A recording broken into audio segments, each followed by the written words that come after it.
네, 여의도 2프로 시작하겠습니다. 우리 공무원 이 씨의 아들이 쓴 편지가 공개된 후에 청와대 문재인 대통령이 반응을 내놨습니다. 강민석 청와대 대변인을 통해서 입장을 밝혔는데 아버지를 잃은 아들의 마음을 이해한다. 나도 아프다. 뭐 이 정도 얘기를 했습니다. 자, 여러분 혹시 기억하십니까? 이 아프냐?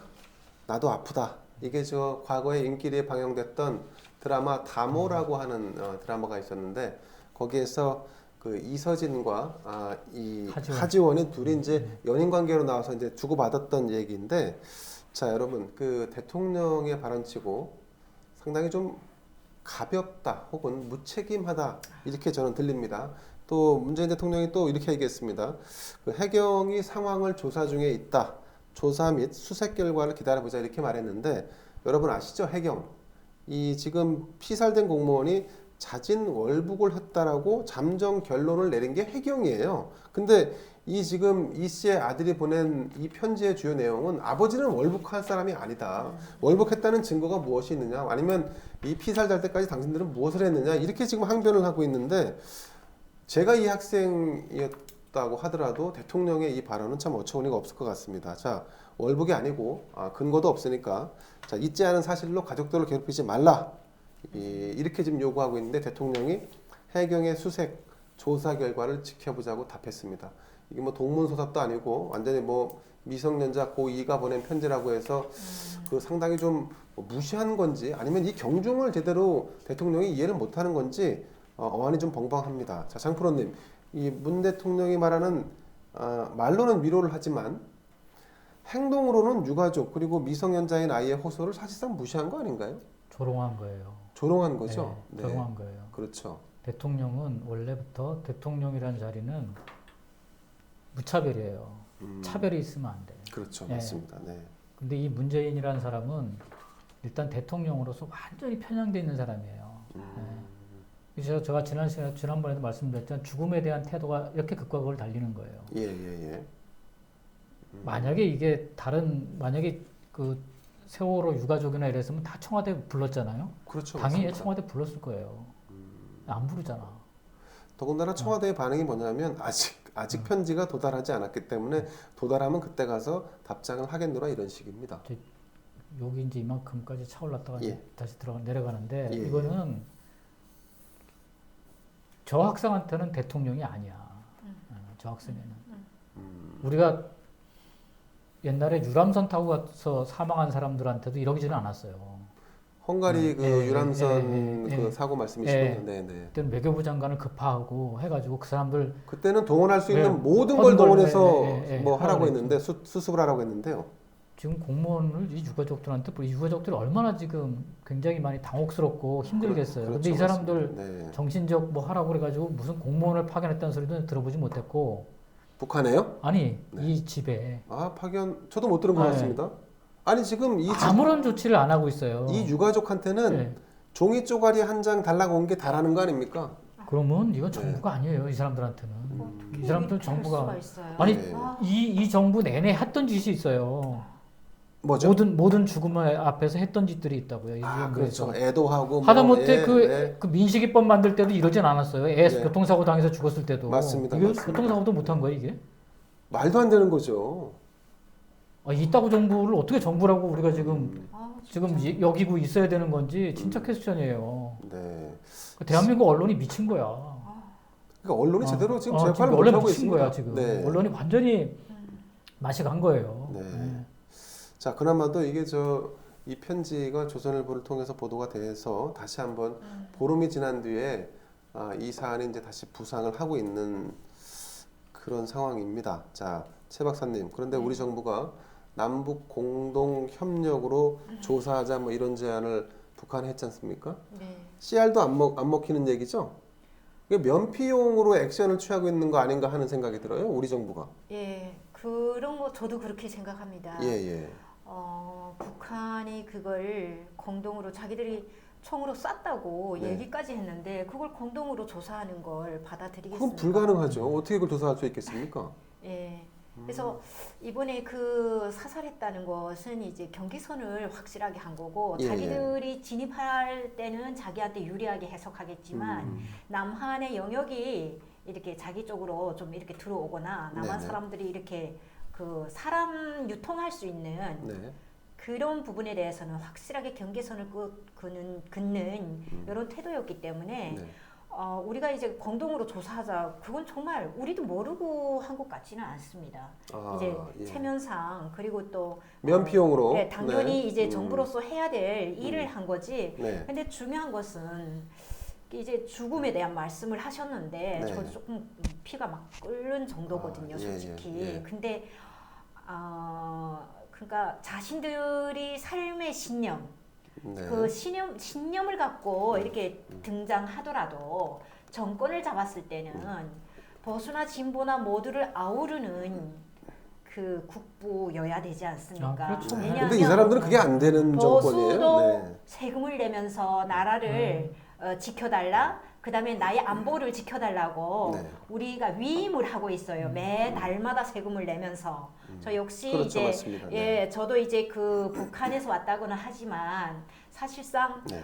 누구 못지않게 굉장히 세금 많이 나가거든요. 그래서 당당하게 세금을 내면서 하기 때문에 앞에 세금을 내면서 나의 미래를 이 사람들이 행동으로 나의 미래를 이렇게 예측을 해야 되지 않습니까? 그렇습니다. 스스로 네네. 노력하는 것도 있지만 국가가 지켜줘야 될 내가 노력해도 안 되고 그렇죠. 국가가 네. 지켜줘야 될 네. 부분이 그렇죠. 분명히 있거든요. 그렇죠, 그렇죠. 네, 우리가 이제 위임한 이 대통령 이분은 보수도 진보도 어떤 지역도 다 넘어서 뛰어넘어서 대한민국 대통령이어야 됩니다. 아, 근데 근데 좀- 자신이 신념이라는 네. 예를 들어서 신념이 붕어빵 틀이다 하면은 그것으로 찍어낸 결과물은 꼭 붕어빵이 돼버리거든요. 그렇죠, 그렇죠. 예, 이러면 모두에게 이렇게 정말 국부로서의 의미가 있을까? 정말 이런 생각이 들거든요. 네, 최 박사님, 이 정부 지금 이 정권에 있는 사람들은 어떤 사람들이냐면요.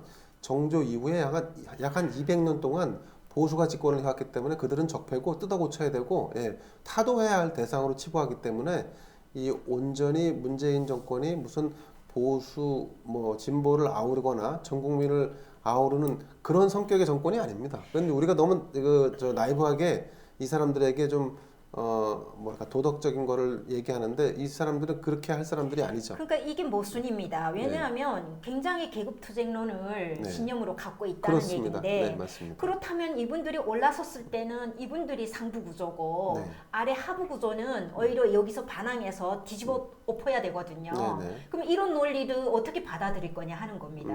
그렇죠. 그러니까 협조론이 굉장히 중요한데 자꾸 이렇게 투쟁론으로 가게 되면 정말 이게 그릇이 너무 작고 그렇죠. 예. 붕어빵이죠. 뭐 그냥 그러니까 붕어빵 그릇 또 정도. 다른 말로 네. 하면은 오른쪽 왼쪽 날개가 건강해서 대통령이 신체를 이렇게 조율을 해야 되는데 국가 전체를 조율하는 입장이어야 되는데 자꾸 그 왼팔이나 자기 편의 그 날개만 가지고 이렇게 날다 보면 정말 반쪽짜리 그렇죠. 이런 반쪽짜리죠. 신체로 보인단 말이에요.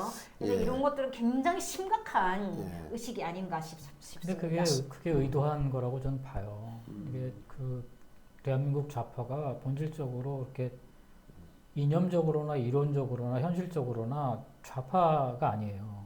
대한민국 좌파는 굉장히 그 소위 얘기해서 독점적 구조나 독재적 구조를 선호하는 그러니까 전체주의적 구조를 선호하는 집단이에요. 그런데 그것도 구조적인 문제가 아니라 굉장히 사적인 이익을 기반으로 한 사적인 이익을 기반으로 한 권력과 또 어떤 뭐 그 소위 얘기해서 자원적 배분에 있어서 주도권을 쥐고자 하는 그러면서 조금 뭐 나쁜 얘기로 하면 사람들을 악용하는 거죠. 소위 얘기해서 지금 40대와 30대가 거의 선봉에 서 있는 거죠. 쉽게 얘기하면 전형적으로.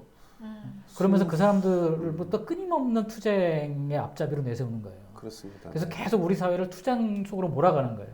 사회를 안정시키지 않아요, 절대. 우리가 현 정권을 너무 순진하게 보고 있는 거네요. 그러니까 순진하게 보는 거는 김종인 이런 류의 사람들이고 네.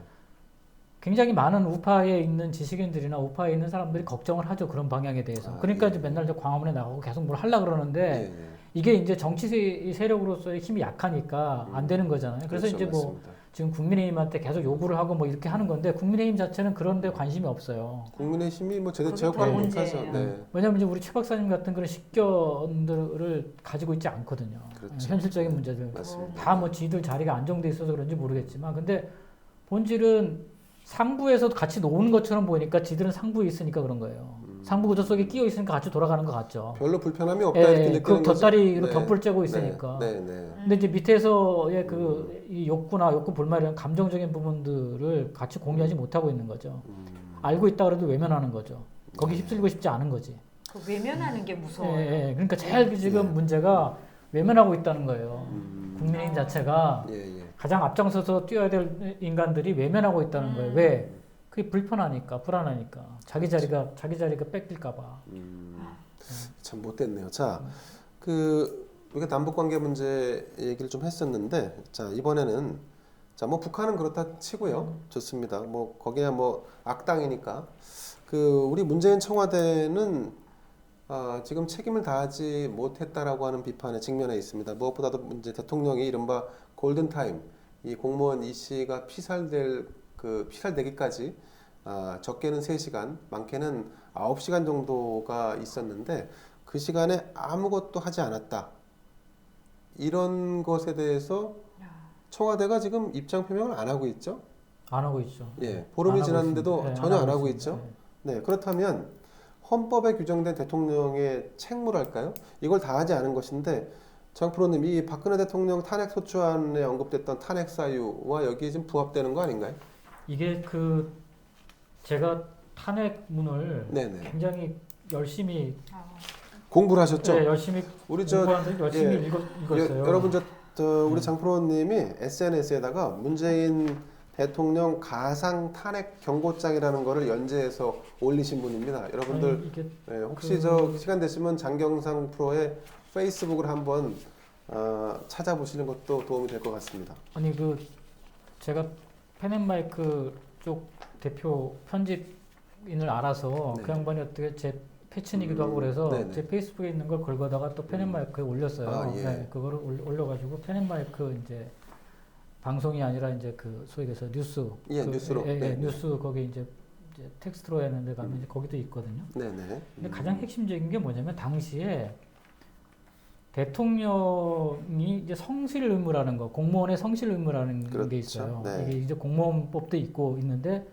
대통령이 공무원의 수장이기 때문에 당연히 이 대통령한테도 적용이 된다는 거예요. 근데 대통령은 워낙 중요한 자리이기 때문에 파면 사유가 되려면 근본적으로 굉장히 중대한 사안이어야 된다는 거예요. 이건 중대한 사안이지 네. 않습니까? 근데 네. 그 당시에 지금 이제 김희수 당시 헌법재판관하고 이진성 헌법재판관 두 사람이 보충 의견을 내요. 네, 김희수와 이진성. 근데 네. 김희수는 문재인 정부에 들어서서 작년에 공무원 이 사람이 무슨 공직자윤리위원회 위원장이 돼요. 지금도 네. 윤리위원장이에요. 네, 그리고 이진성이라는 사람은 그 다음에 헌법재판소 소장이 돼요. 그렇습니다. 그래서 두 사람의 의견이 이렇게 소수 의견이 아니에요. 이게 굉장히 중요한 의견이에요. 그러네요. 공무원 네, 네. 관련된 직무에 관련 대통령 직무에 관련. 예. 뭔 얘기를 했냐면 당시 제일 중요한 게 뭐냐면 직무를 의식적으로 방임하거나 포기한 경우 이거는 중대한 성실 의무 위반이라고 그랬어요. 그래가지고 이거는 뭐냐면 대통령의 성실 의무 위반을 파면 사유로 삼기 위해서는 그대로 읽어야 됩니다. 네. 그 위반이 당의 상황에 적용되는 행위 의무를 규정한 구체적 법률을 위반하였거나 네. 직무를 의식적으로 방임하거나 포기한 경우와 같은 중대한 성실 의무를 위반으로 한정함이 상당하다. 그러면 이 당시 이 두 사람이 뭐라고 얘기했냐면 대통령의 성실 의무 위반을 파면 사유로 삼으려면 뭐가 적용되냐면 직무를 의식적으로 방임하거나 포기한 경우예요. 이게 당시 세월호 사건 때문에 지금 이 그렇죠. 문구도 등장한 당시에, 겁니다. 예. 네, 네. 그래서 이런 경우에는 파면 사유가 된다 그랬어요. 예. 이 두 사람이. 네. 근데 제가 볼 땐 파면 사유가 돼요 그러면. 왜? 직무를 의식적으로 방임하거나 포기한 경우에 그럼 이거는. 자, 22일 날 그 첫 번째 서면 보고가 문 대통령에게 전달이 됐는지 안 됐는지 모르겠지만 하여튼 보고는 됐습니다. 서면 보고로. 그렇죠. 6시 36분에 네, 보고가 됐죠. 보고됐죠. 서면 근데 보고 받았다 그랬어요. 예, 보고된 이후에 대통령은 의식적으로 자신이 해야 될 역할을 방임 또는 포기했다는 걸로 보여집니다. 왜냐하면 무엇을 했는지 아무것도 밝히지 않고 그러니까 아무런 있습니다. 지시도 안 했어요. 그렇죠. 제가 그래도 썼지만 부다페스트에서 헝가리 부다페스트 사고 날 때하고는 전혀 달라요. 그렇죠. 그 당시에는 새벽 4시에 발생해서 아침 4시에 바로 안보실장으로부터 대면 보고를 받아요. 네, 아침 일어나자마자. 아침에 그리고 8시에 네네네. 안보실장 때 바로 지시를 합니다. 네, 맞습니다. 모든 걸 동원해 가지고 저기 수습하라. 예, 네. 저기 구출하라고. 그러고 네, 나서 그날 오찬 약속했는데 그걸 캔슬하고 그렇죠. 11시 40분에 관계장관 회의를 직접 주재해요. 맞습니다. 그리고 그 네. 자리에서 외교부 장 강경호한테 지시를 합니다. 가라고. 거기에 비춰보면 이 사람은 6시 40분에 36분에 보고를 받고는 네네. 저녁 내내 아무런 지시를 안 해요. 근데 새벽 1시에 또 안보장관 회의를 하는데 안보장관 여기 또 회의를 참석도 안 해. 맞습니다. 네. 그러면 여기에 비춰봐가지고 이 사람은 사실상 의식적으로 방해한 거나 포기한 거를 볼 수밖에 없어요. 그럼 탄핵 사유네요. 그렇죠. 지금 이거 가서 언론들이 사실은 이 두 사람한테 가서 물어봐야 돼요. 맞네요. 예. 특히 김희수 저기 헌법재판관 지금 공직윤리위원장한테 물어봐야 돼. 그러네, 맞습니다. 네. 이게 지금 공직자로서 이게 공무원의 성실 의무 위반이거든요. 예, 예. 헌법상 위반이기도 하지만 공직윤리법 위반이에요. 이게 국가공무원법 위반이에요. 이게 네, 법으로 따지면 법률 아빠 구체적 법률을 위반해야 되고 네, 하거나 또는 의식적으로 방임하거나 포기한 경우여야 된다 그러잖아요. 맞습니다. 네, 네. 구체적 법률을 뭘 위반했냐면 국가공무원법을 위반한 거예요. 국가공무원법. 대통령이. 예, 예, 예. 그다음에 의식적으로 방임하거나 포기한 두 가지 경우에 다 해당돼요 지금 현재. 맞네요. 자, 그러면 조선일보나 동아일보나 중앙일보나 아니면 어떤 기타 등등의 언론이든 김희수와 이진성에게 가서 예, 대통령이 특히 김희수 지금 김희수, 네. 공직자 윤리위원장의 이 양반이 네. 이 국가공무원법의 핵심적인 수장이에요 이 사람이. 이게 다루는 그렇습니다. 사람이야. 이게 공직자 윤리에. 동일한 성격의 네. 사안으로 보이니까 이 사안에 대해서도 어떻게 평가하는지 물어보고 거기에 대한 기사를 작성하는 게 좋을 것 같습니다. 자, 근데 그 당시에 왜 파면 예. 이 사람들이 왜 파면 의견을 안 냈냐면 성실 의무를 현저하게 위반하였지만 네. 직무를 의식적으로 방임하거나 포기한 경우에 해당한다고 보기 어려워서 파면 의견을 안 낸 거예요. 네, 네. 만약에 박근혜 대통령도 직무를 의식적으로 방임하거나 포기한 경우에 해당된다고 판단했으면 파면 의견을 냈다고요. 그 당시에 그 세월호 7시간이라는 문제가 있었는데 그게 사실은 대부분 다 정리가 됐습니다. 나중에는. 아 그렇죠, 다 네, 정리가 나중에는 다 됐죠. 보고하고 뭐 네, 준비하고 그다음에 그 중대본까지 가는 그 과정에 그 다 이렇게 시간 순서대로 좀 분단위로 아니 그리고 예, 소명이 됐는데 중대본에 가기 전에 이미 지시를 했어요. 지시를 했죠, 안보실장한테 과영을 총동원해서 구조하라고 구조 지시를 그렇죠. 내린 거예요. 맞습니다. 네. 자, 근데 우리 지금 문재인 대통령은 3시간, 적어도 3시간, 많게는 6시간 동안 아무런 지시를 안 했다는 것은 진짜 아무 지시를 안 했. 이거는 진짜 의식적으로. 방임하고 포기예요. 네, 방임하고 포기하는 네, 거죠. 방임하고 포기로 볼 수밖에 없어요. 대한민국 국민이 그렇습니다. 북한 지역에 가서 잡혀 있는 걸 확인했는데 알고 있는데. 네, 알고 있는데 네. 아무 지시를 안 했는 거잖아요. 그렇죠. 네. 네. 그럼 이건 방임과 포기예요. 북한은 이걸 뭘로 설명할 거예요? 북한은 적국인데 말이죠. 아니 근데 뭐 적국이든 아군이든 관계없이 네. 어떤 지시를 내려야 될 거 아니에요. 그렇죠, 맞습니다. 보고를 받는 즉시. 참여해야죠. 예. 참여 안 당연히 하는 게. 당연히 안보실장하고 비서실장을 불러야죠. 네. 아니 소리만 받고 뚱쳐요. 이거 그러니까 제가 지난 시간에 말씀드렸잖아요. 이걸 아무런 이 사람에 대해서 이 죽음에 대해서 아무런 관심이 없는 거야. 이거는. 관심이 없네. 근데 네, 자기 관심사가 아닌 거야 이게. 자, 최 박사님. 네. 만약에 이런 동일한 사건이 북한에서 남한으로 누가 표류해서 내려왔고 잡혔다. 북한 탱크는 김정은에게 보고가 들어가면 김정은은 바로 리액션을 할 것 같은데요. 정말 바로 날릴 하죠. 것 같습니다. 예. 그렇죠. 그러니까 우리가 지금 문재인 정권이 김정은만도 못한 거 못한 아니에요. 거죠. 김정은 하수인이니까 못한 거지. 그러니까 자국의 국민을 보호한다는 측면에서 보면 이건 뭐 무슨 뭐 그 어떤 체제냐 아니냐의 문제를 떠나서 그 의무를 다하지 않는 거잖아요. 그렇죠. 근데 네. 분명히 저는 네. 좀 말씀드리고 싶은 게 네네. 자국의 국민을 보호하는 만큼 정치 효과가 큰 수단은 없습니다. 그렇죠, 맞습니다. 그럼에도 불구하고 그것도 양보하면서 네. 누구의 눈치를 본다고 느껴질 때 저희는 너무 그냥 허무한 생각이 듭니다. 진짜. 예. 그냥 네. 여기 보면 이 양반들이 소위 얘기해서 성실한 직무수행 의무 위반이 탄핵 사유가 되는지에 대해서 네. 쭉 이제 헌법하고 이제 국가공무원법을 나열하면서 뭐라 그러냐면 예. 국가의 제일 책무는 개인의 생명과 안전을 보장하는 일이다 이렇게 딱 그렇죠. 규정을 해요. 음. 이것 때문에 탄핵 사유가 되는 거예요. 예. 이 조항 때문에 이게 헌법상의 문제. 헌법 제 66조 1항과 2항에 따라서 국가의 제일 책무는 개인의 생명과 안전을 보장하는 일이고 네. 국가를 대표하는 국가 원수는 이러한 국가 의무 이행에 관한 최고 책임자에 해당된다. 그렇죠. 그렇기 때문에 파면 사유가 되는 거예요.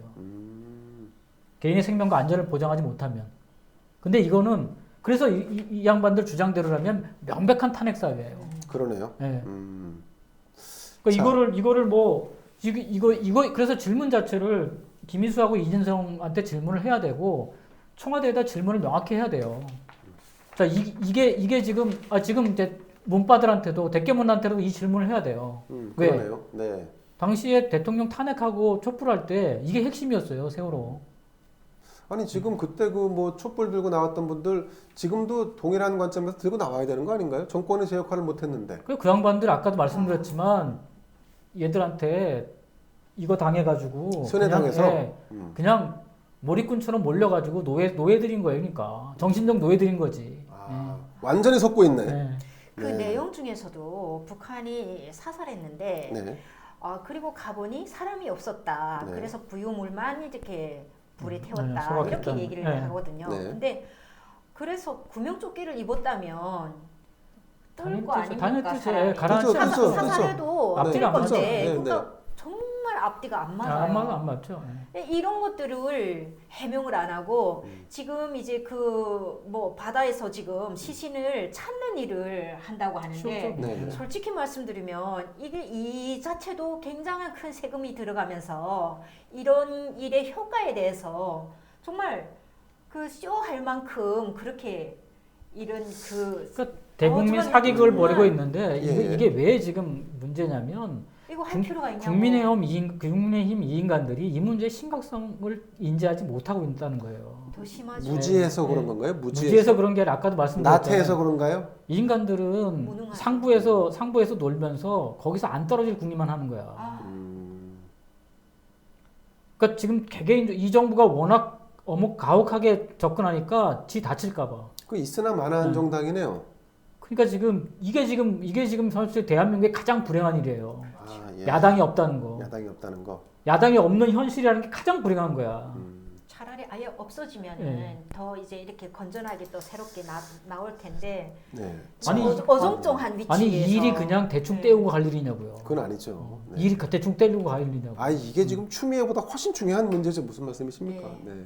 언젠가는요 이런 문제들이 자기 자신이 문제로 돌아올 수 있다는 거죠. 자, 그런데 제가 이제 이 대목에서 월북이라고 하는 것이 중요합니다. 제가 볼 때는 이런 탄핵 사유에 부합하려면 아까 말씀하신 의식적으로 방임 포기 뭐 이런 것이 성립이 되려면 이 사람이 월북한 게 아니어야 돼. 표류하거나 아니면 납북되거나 그러니까 자의적으로 무언가를 하지 않은 것이 돼야 돼요. 근데 스스로 내가 월북하겠다라고 갔다라고 한다면 이런 의식적으로 방임 포기가 성립되기 어렵다는 거죠. 어떤 측면에서 원론적으로 보면 그 우리가 지금 헌법재판소에서 나왔던 결론을 들이댈 수 있을 것 같지만 궁극적으로 판결을 내릴 때는 그 당사자가 월북할 의사가 있어서 북으로 넘어갔다라고 하는 것에 대해서 면피가 될 수 있을 것 같아요. 좀 다른 측면이 생길 것 같아요.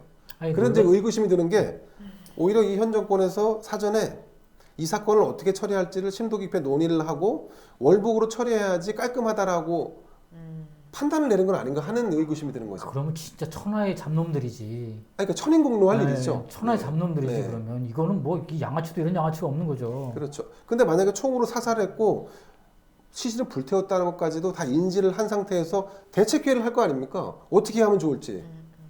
그러니까 대책회의 해가지고 SOS 쳐가지고 이제 통지문까지 받아낸 거는 이해를 하는데 네네. 자, 이 사람을 월북으로 몰아가서 우리의 나머지 여지도 죽이자 네. 이런 논의를 했다 그러면 그럼 무서운 거죠.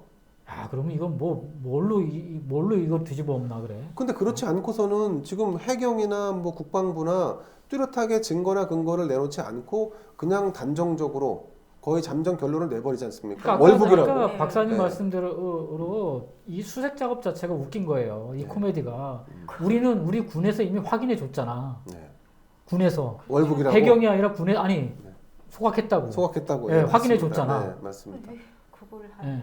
근데 지금 수색 작업 벌이고 있는 거잖아요. 대통령 지시로. 근데 또 대통령은 또 이런 그 피해자 유가족들이 보내는 그 원성에 대해서 해경의 조사 결과를 보자, 수색 결과를 보자고 또 이렇게 지금 그러니까 불러내고 제일 골 때리는 놈들이 네. 군이라니까요. 군. 군 지들은 무슨 첩보자원 어쩌고 저쩌고 하면서 다 내놓고는 이제는 쑥 들어가가지고는 한마디도 안 해. 입도 빵꾸다 딱 잡고 챙기고. 네.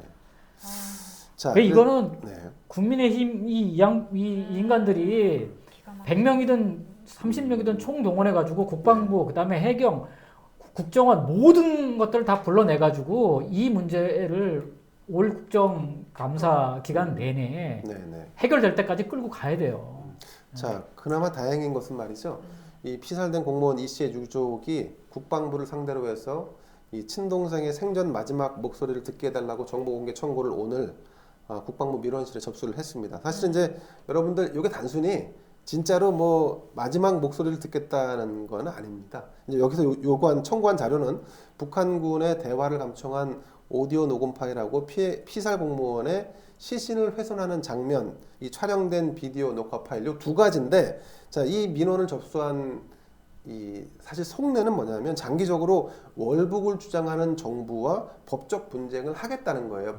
이거 당연히 국방부가 안 내놓습니다. 안 내놓으면 그때는 이제 법원에 가서 소송을 제기하죠. 소송 제기하고 계속 끌고 가겠다는 얘기입니다. 그래서 법원 소송을 통해서 정부가 진실을 말하고 있는 것인지 거짓을 말하는지 따져보겠다. 자, 이제 이렇게 되면 문재인 대통령도 퇴임 후까지 이 사건 계속 갑니다. 이제 계속 진실 공방을 할 수밖에 없습니다.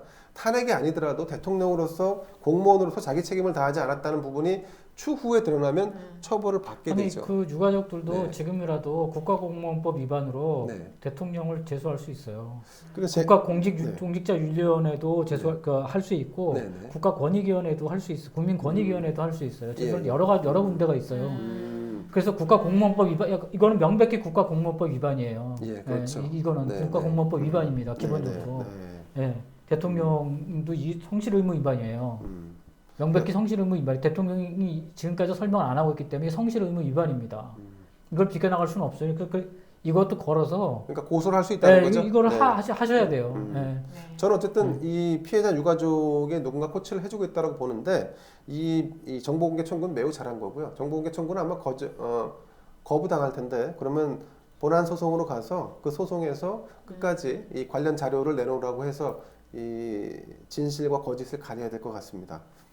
자, 끝으로 이제 우리가 좀 민주당의 좀 대응을 좀 볼 필요가 있습니다. 민주당이 이제 워낙 그 압도적인 의석수, 국회의원 숫자를 가지고 있다 보니까 뭐 계속 폭주를 이어가고 있습니다. 이 과거 천안함 사건 때도 뭐 북한의 소행이 아니라고 또 심지어는 미국의 소행이라고까지 얘기를 했던 이 정당이 민주당으로 제가 알고 있습니다만은 아니 근데 월북이라고 단정을 짓고 총살도 단정을 짓습니다. 그리고 시신을 불에 태웠다는 것도 사실상 다 그냥 아무 여과 없이 다 받아들이고 있습니다. 도대체 이거 민주당은 야, 내가 어떻게 이렇게 앞뒤가 다르죠? 물론 국민의힘도 뭐 국민의힘이라는 정당도 문제지만 이 민주당이라는 정당 안에 제대로 된 목소리를 내는 사람이 단 한 명도 없습니까? 어떻게? 그러니까 이제 제가 이제 계속 좌파에 대해서 대한민국 좌파에 대해서 그 전체주의적 경향과 이들이 가지고 있는 소위 얘기해서 거짓말, 네. 끊임없이 거짓말로 일관하면서 자신들이 부와 권력을 유지하고자 하는 이 욕망 네. 덩어리들 그리고 사적인 이익에 의해서 속에서 민주화 귀족이라고 하는 것들을 창출해내는 이들의 본질에 대해서 계속 얘기를 해야 돼요. 이제부터는 그들을 지지하는 사람들이 얼마나 창피한지를 만들어줘야 돼. 그렇죠. 기본적으로 그들을 지지하는 너들은 제가 볼 때는 대깨문은 이제 노예야. 대깨문은 대깨문이 아니고 그냥 노예야 노예. 민주당이나 아니면 집권 세력의 노예다. 소위 얘기해서 네. 사적인 그러니까 귀족들의 노예인 거예요. 예. 예, 민주화 귀족들의 노예야. 아. 소위 얘기해서 문재인 지지자들은 이제부터 문재인과 민주당 지지자들은 대한민국에서 그냥 민주화 귀족들의 노예야. 그렇게 딱 규정을 해야 돼요. 뭐 저게 같은 국민하고 볼 수가 없어요. 이 정도 사안에 대해서 분노하지 않고 공감하지 않으면 공감하지 않죠. 네, 네. 그러면 국민하고 볼 수 없어요. 어떻게 같은 국민이 이럴 수가 있어? 이런 사안이 불거지면요. 이게 제가 더 황당한데 이 아들이 쓴 편지 있지 않습니까? 거기 좋아요가 수백 개가 달렸어요. 아니 어떻게 이런 나라가 있을 수가 있습니까? 네? 싫어요가 좋아요가 수천 개인데 싫어요도 만만치가 않습니다. 제가 그걸 보고 제가 제일 절차를 받은 게 뭐냐면 예. 아니 너네 아버지 월북했으니까 죽어도 된다고 이렇게 댓글 다는 놈들은 도대체 뭔 정신을 가진 놈들이에요? 그놈들은. 그러니까 말입니다. 네. 그러니까 지금 현재 그러니까 소위 해서 제가 좌파라고 하는 게 본질적으로 생명을 경시하는 집단이라고 얘기하잖아요. 네. 그놈들한테 세뇌당해가지고 이 인간들이 사람 목숨을 알기 우습게 하는 거예요. 그렇죠, 맞아요. 맞습니다. 네. 원래 전체주의라고 하는 게 제일 나쁜 게 뭐냐면 사람 목숨을 우습게 하는 거예요. 네, 목적을 사람 죽이기를 아주 무슨 뭐 파리 죽이듯이 하는 이런 거거든요, 사실은. 목적을 위해서 저 수단은 뭐 다 동원하고 정당화시키는 거죠. 맞아요. 도대체 이런 사람들을 어떻게 같이 국민이라고 같이 우리가 생명과 우리 서로가 같이 생명을 갖다가 서로 공유하면서 안전을 공유하면서 살 수 있냐고요. 그렇습니다. 아, 참. 자, 우리 최 박사님이 국민의힘 쪽에다 좀 가르침을 좀 주셔야 될 것 같습니다. 뭐 좀 제가 아니더라도 거기는 하도 네. 예, 잘난 분들은 아니 그 많으셔가지고. 하태경 이런 인간도 예. 그 인간 국회 들어갈 때 제가 가이드 해주고 그랬었는데 그때 예. 박근혜 대통령 시절에 예, 예. 그 친박에서 이제 소위 해서 공천을 좌지우지할 때라 예, 예. 저도 몇 번 만났었어요. 예, 예. 그래서 저도 굉장히 우호적이었고 그래서 저는 왜냐하면 북한 인권 문제, 북한 자유 문제에 굉장히 관심이 많았고 예, 예. 앞으로 이제 소위 해서 대북 관련된 부분은 그 부분에 이제 방점을 찍어야 된다. 북한 네. 자유화 운동 쪽에 네, 인권하고 저는 그런 역할을 많이 해줄 줄 알았어요. 하태경이라는 사람이 그나마 하태경이 좀 하는 거 아닙니까? 그나마도 뭘 하긴 개코나 뭘 해요. 지금 안 그냥 합니까? 권력의 그 양반도 그 태생이 민주화 운동권이라 운동권, 그런지 네, 네. 맨 내부 투쟁이나 그런 거에만 박지 다 그런 것만 하고 있는 거예요. 아, 예. 공천 더 받고 네. 쪼만하지 진짜 실질적으로 북한의 자유화 운동이라는데 도움이 되는 실질적인 운동을 안 해요. 무브먼트 안 한다고. 아, 그 참 안타깝네요. 예. 우리 사람- 최 소장님이 차라리 진짜 국회에 들어가셨어야 되는데. 아닙니다. 자격이 정말 안 되고. 참. 아니 네. 제가 최 박사님을 존중하고 제가 이제 몇 번 처음부터 접해보고 말씀하시는 걸 보고 제가 네. 존중했던 이유는 뭐냐면 진짜 그 왜곡됨 없이 본인의 사적인 그게 아니라 진짜 진실과 팩트하고 진실을 객관적으로 사안을 보시려고 하니까. 그렇게 전달을 해주는 게 이게 굉장히 중요하거든요 사람들한테. 맞습니다. 아니 지금 국회에 들어가 있는 태영호 그분은 뭐 잘 하시는? 하시던데요. 잘 하고 열심히 그래도 계시죠? 나름 이제 네, 열심히 하긴 네. 하는 거죠. 예, 열심히 하죠. 그 양반도 근데 뭐 새가 없으니까. 네, 저는요. 네, 이제 이렇게 생명을 경시하는 이런 집단 말씀하셨는데 네. 적어도 이제 가치가 한 방향으로 바라보고 가치관이 어느 정도 공유될 수 있어야 네. 남북한이 공존하면서 함께 가는 구도가 된다는 거 말씀드리고 싶어요. 안 그러면 사실 지금 완전 생각이 다른데 네. 자꾸 우리가 평화라는 얘기를 한다고 해서 그게 평화가 오겠습니까? 그렇죠. 구조를 어떻게 공유할 수 있는 구조를 먼저 만들어야 되는데 어쩌면 우리가 한쪽 눈을 막고 한쪽 눈만 보고 있는 상황이 아닌가 네. 다시 한번 좀 반성을 해봤으면 좋겠습니다. 아니 지금 그 네. 대통령과 그 일당들이 사람들한테 자꾸 색안경을 끼라고 지금 주문을 외워가지고 네, 네. 대한민국에 색안경을 끼고 세상을 바라보는 집단이 생긴 거예요. 지금 문제는 그 집단들이 대한민국에 중출하는 거죠. 이거 굉장히 심각한 문제예요. 그러면 이거는. 근데 이거를 야당이라는 집단은 또 여기에 또 아부나 하려 그러지 이거를 정면으로 맞닥뜨리지 않으려 그래요. 적당히 타협하려고요. 왜 이게 애들 데리고 20대 애들 데리고 장난질이나 치려고 그러고 말이야. 예, 예.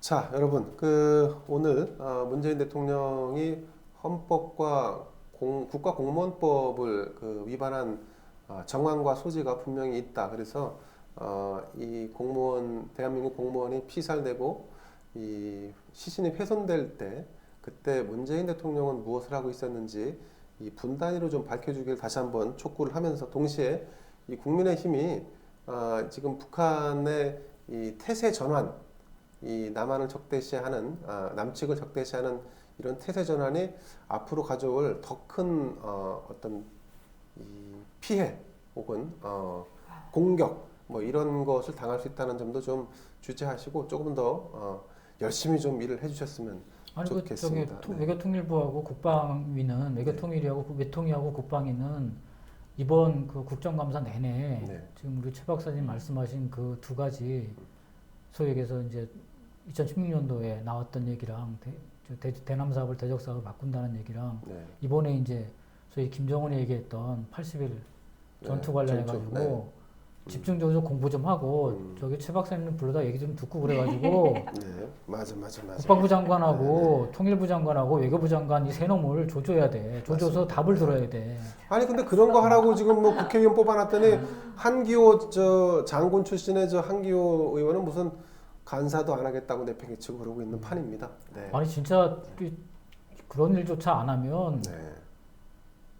우파 저기 지지층들이 들고 일어나서 저당 해체해야 돼 그러면. 아 지금 그래서 사실은 이 광화문에 집회를 나오시는 분들은 국민의힘에 대한 지지는 거의 없어요. 아니, 지지를 네. 지지를 안 보내는 게 아니라 네. 저당을 해체시켜야 돼요. 네. 빨리 빠른 시간. 결국은 정치라고 하는 거는 표를 찍어주는 사람들의 그렇죠. 힘으로 맞습니다. 네. 결국은 그렇죠. 방향을 바꿀 수밖에 없어요. 근데 뭐 창당 작업하고 뭐 이런 게 문제가 아니라 현재 100명을 네. 100명한테 협박을 해야 돼. 그렇지. 니들 똑바로 안 하면 네. 결국 니들 다음은 없다라는 걸 협박을 해야 돼. 그걸 협박할 수 있는 건 뭐냐면 결국 주권자의 힘이에요, 그게. 그렇죠. 그러니까 문재인을 협박하는 것보다 국민의힘을 협박하는 게 더 빨라. 왜? 그러면- 저기는 또 새가슴들이 많아가지고 네. 제가 잘 알잖아요. 아 그러니까 그러면 지금 광화문에 나와서 저기 투쟁을 할 게 아니라 새로 당사 마련했지 않습니까? 400억인가 얼마 줬다는 거 아니에요? 예. 그거부터 박살내야 돼. 그래서 당사, 네. 저기 광화문 정말 저기 사치스러워. 드라이브스루하고 저기 광화문 집회하실 왜냐면 쟤네들이 저기 국민의힘 가서 데모한다 그러면 안 막을 거거든. 그렇죠. 안 막죠. 예, 안 맞아요. 막아주거든. 맞아요. 그러니까 맞습니다. 당사 점거하고 그래도 돼요. 네, 맞습니다, 예, 여러분. 그 처벌도 네. 안 해 얘네들은 문재인은. 그러니까 문재인하고 일단 싸우지 말고 국민의힘과 싸우는 걸 통해 가지고 간접적으로 문재인하고 싸우자고요. 그게 맞을 것 같아요. 그게 정답. 좋습니다, 여러분. 자, 오늘부터 그러면 자, 투쟁 1일차 해갖고요. 예, 일단 국민의힘부터 좀 정신 차리게 좀 깨부수고 그 다음에 바로 다음 타겟은 저 문재인 정권으로 가겠습니다. 순차적으로 움직여야 될 것 같습니다. 국민들이 너무 고생하면 안 돼요. 양날개가 네. 건전한 예. 국가를 위해서. 예, 알겠습니다. 예. 자, 오늘 자 고생해주신 우리 장프로님 그리고 최경희 박사님께 박수를 보내드리겠습니다. 여러분 감사합니다. 고생하셨습니다. 네, 고맙습니다. 감사합니다.